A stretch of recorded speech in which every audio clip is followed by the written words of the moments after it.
Hi, my name is Keith and I'm known as the Florida Stone Man, and today I'm going to be talking to you about overstimulation and understimulation of your chakras. And this is very relevant and very important because a lot of you are experiencing this and you don't know it. Let me start off by talking about I'm back on the beach again. The last time I made a video on the beach, it turned dark in 2 seconds, so you might expect it this time, but the winter solstice is now over, and it should be getting nice and light outside again. I'll show you guys the sky.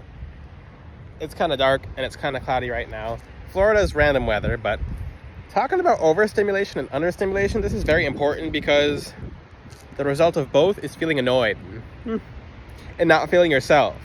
So I'm going to talk about, I made a YouTube short about, and a TikTok video, which I'm going to put less videos on TikTok because TikTok's iffy, okay? That's all I'm going to say. But when it comes to, and yeah, I'll talk about that in future videos, but not in this video. Let me talk about overstimulation and understimulation. What's the symptoms? Well, if you're overstimulated and understimulated, your energy will just feel off.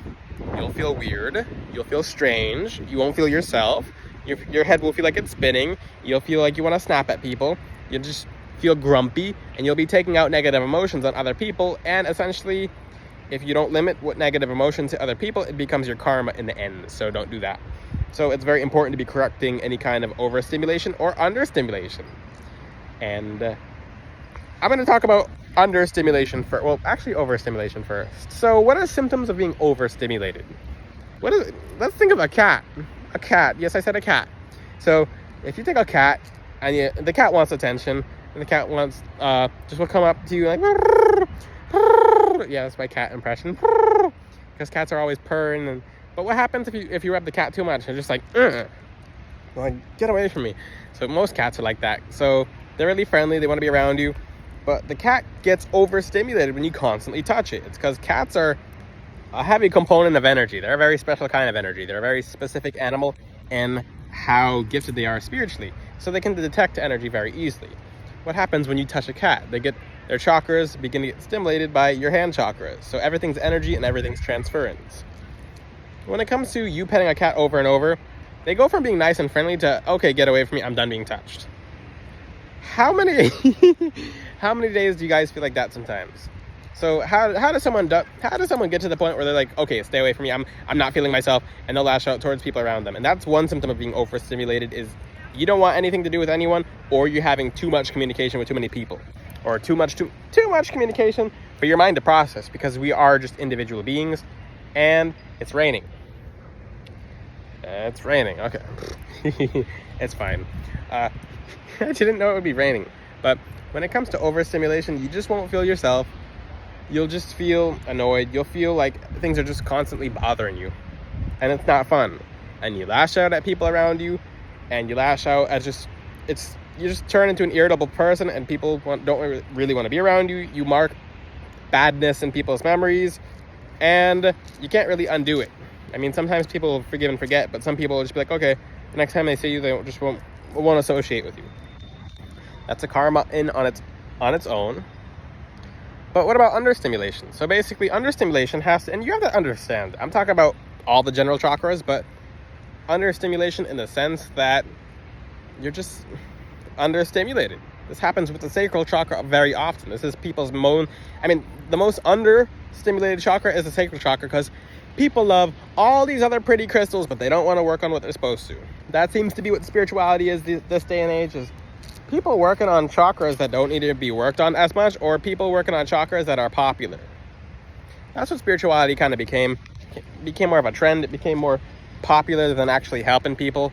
But when it comes to understimulation of chakras, this is usually the main chakra behind why you're feeling understimulated. So the sacral chakra is orange, and why is it that you feel better when you put an orange Himalayan salt lamp in your room, for example? I have a whole bunch of orange Himalayan salt lamps in my room. It's because that color alone, just by you seeing it, triggers a response in your brain for you to feel better. It helps calm you down, or it can help speed you up as well.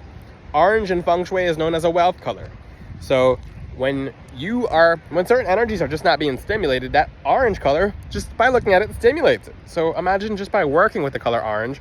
So every crystal that's orange has different properties to it. How awesome, wonderful, and amazing. Now, what happens when you're just can you be overstimulated and understimulated? Yeah, because we have multiple chakras. So you might have a chakra, your lower chakras are understimulated, and your higher chakras are overstimulated. That just makes a mess, and it makes a really nasty person. So upon this New Year's portal, that will be happening to a lot of people, especially because with a portal, and people are like, oh, I just got my chakras aligned.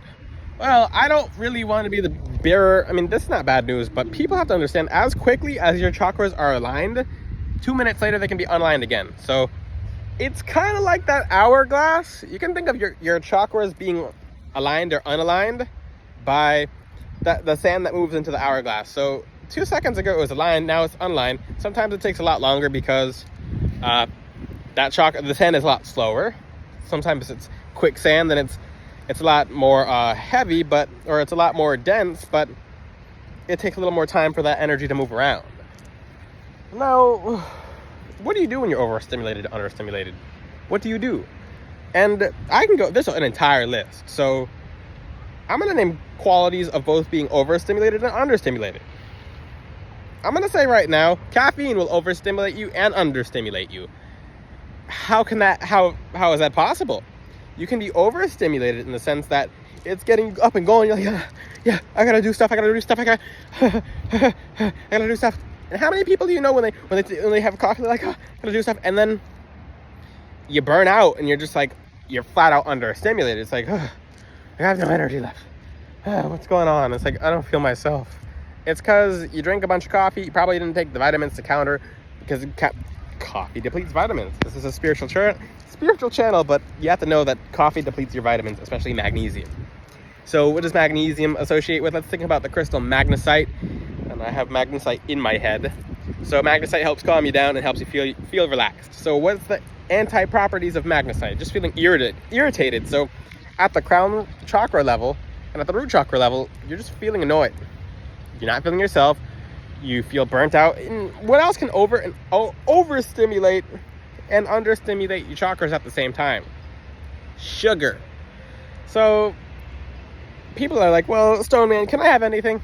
And I've seen stuff online. I talked about it with someone this week. I'm like, because online says you can't do this, you can't do this, you can't do that, you can't do this. So online doesn't want you even being alive. And like online's like, well, being alive is not good either. It's like, so you can't do anything. And I've seen personal trainer pages make fun of it. It's like, well, you can't eat broccoli, you can't eat chips, you can't eat soda, you can't drink water. So what can you do? Same thing with spirituality. A lot of people, I don't teach spirituality like that at all. I think moderation's a key. And even if you guys are dealing with an issue or a problem, I don't tell you to get off of things all at once. I tell you guys to wean yourself off of it. And just wean and wane yourself off of certain things. So if you overtake sugar, you're going to be overstimulated, then you're going to get understimulated. Do you need sugar or coffee to be overstimulated and understimulated? No. If you have all this energy, and that's what a crystal like hematite does. Hematite, ruby, bloodstone. So people are like, how can you work with carnelian and amethyst? It's because when you work with those two crystals together, it just started raining more. When you work with those two crystals together, woo, just picked up. I don't even know where this rain's coming from. Tell me, guys, what the clouds look like. But those two crystals together, carnelian and amethyst, people are like, well, you can't mix the two crystals together because they do separate things. They're like, that's separate chakras. You can't mix the chakras because chakras don't mix when you have over 100 of them in your body that you don't even know about. We're just talking about 7 because 7 keeps it nice and simple. But when it comes to you working with separate crystals at once, people are like, well, can you get overstimulated from doing too many crystals? No, because like I said, we're mainly made up of different chakras. We even think a lot of our emotions are stored in our sacral chakra, our solar plexus chakras. And the decision making is more of the upper chakras, but it's a balance. So when you work with certain crystals, they're doing several things at once, which I'm going to make a video about that very soon. It's like, how can you wear so many crystals at once and get the benefits from it? It's because a lot's going on in your body at once. Your whole body's a system, both physically and spiritually. So what are other signs of being overstimulated? Like I said, it feels like you drink coffee. Even if you didn't drink coffee, you might be just active and you shouldn't be active. what's the counteractive? What's the counter to that with understimulation? Understimulation has to do with you just not feeling any kind of energy. And you're not feeling right at all. You're just like, maybe you're lethargic. I don't want to be around people. And you can have both properties or both symptoms in both categories. So you can really want people to be around you, but you can get really super annoyed when people are around you as well. Another symptom of being, this is actually a very good one. A very common symptom of being overstimulated is if you feel like time is going by too fast and you can't really do much and you're not having fun, or you can't enjoy yourself, you can't relax, you can't just feel good. Another property, why do I keep saying property? Another symptom, because I'm looking at the beautiful sky opening up over there. So maybe that's why it rained, is because it's making a very beautiful background that I'll just use from now on. But another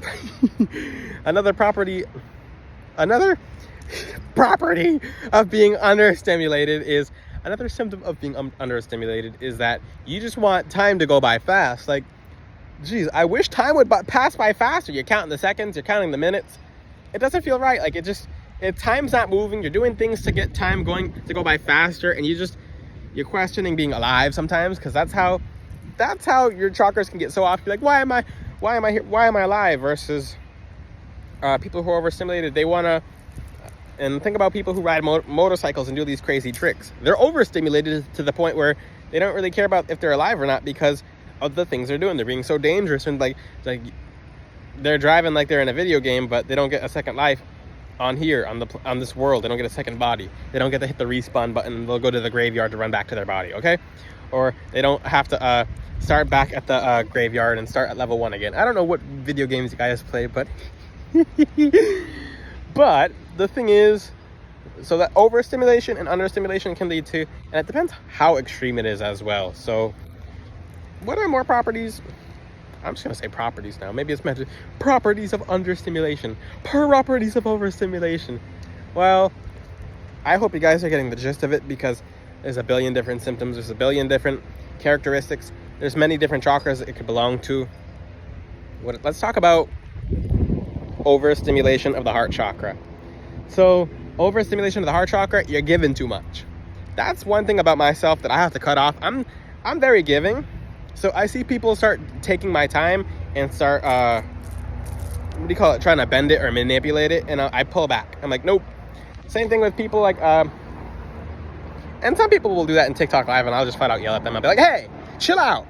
So people like, Stone Man, what's this crystal do? And I'm like, oh, it does this. And I remember their names. Sometimes they'll change their names.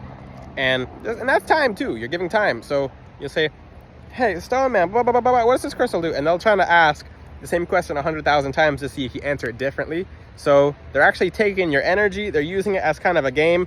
And they're overstimulating you because that energy is going out a little too much. Versus understimulation is, maybe the viewer is understimulated. Maybe they're not asking the questions that they really should be asking. Maybe they're asking questions that are not helping them, in the sense of that the viewer on the live, like, maybe if they asked the question that they had in the back of their mind and didn't save the question, they'd be getting the help they deserved and needed. Now, because I use everything as an example. So same thing with, let's just say another example. So if you see someone and you cook food for them, you're giving out food to them, but you're overstimulating yourself and them to a point where you're creating an imbalance, because the heart chakra has to do with giving and receiving. So let's just say you make you make that person food all the time, and they just take the food, but you notice they're not really eating the food. So they don't really care. They're just taking it because you're giving it. Now that person's overstimulated and understimulated in the aspect of that person being overstimulated and taking, and it understimulates them because it's that them being more receptive, and their heart chakra leads to their sacral chakra being underactive to the point where they're not doing things for themselves and achieving their own desires. I can't teach this as a black and white subject, because overstimulation and understimulation are two separate things and they shouldn't be categorized together. You have to find out where you're at. I'm going to use another one with the third eye. So people who are dark often they think they're doing dark things, but they're fooling themselves. So they overstimulate their third eyes to the point where other aspects of their third eye is understimulated.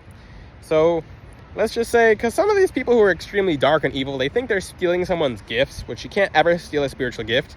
So then they start making stuff up in their head, like, haha, I got this person's gift now, I can do all this stuff. And that person's understimulated in being able to activate their own gifts, and overstimulated to the point where they're in imagination land and they're pretending that they stole someone's gift. And this does happen. This is the spiritual community. 90% of these a bunch of tarot readers, psychics, all these people are trying to steal your gifts, but they can't. And that's why they get hit by karma so hard, and that's why they all almost end up homeless and very sick. It's because they're doing things that really should not be doing. I can go on for another 15 minutes, but you have to apply where this matters for you. If you'd like a part 2 or me to talk more about overstimulation and understimulation of chakras in the future, I can do that. It's a very needed topic to talk about, because I look around and I'm noticing a lot of people are getting overstimulated and or understimulated right now in the world. And it seems to be after the portal on the 1st of this month, which I actually talked about, things will be getting very interesting, but they'll be challenging you, so you use your energy better and you connect to people around you better as well. If you have any questions, ask them in the comment section. Until then, I'll see you guys next time. Ciao.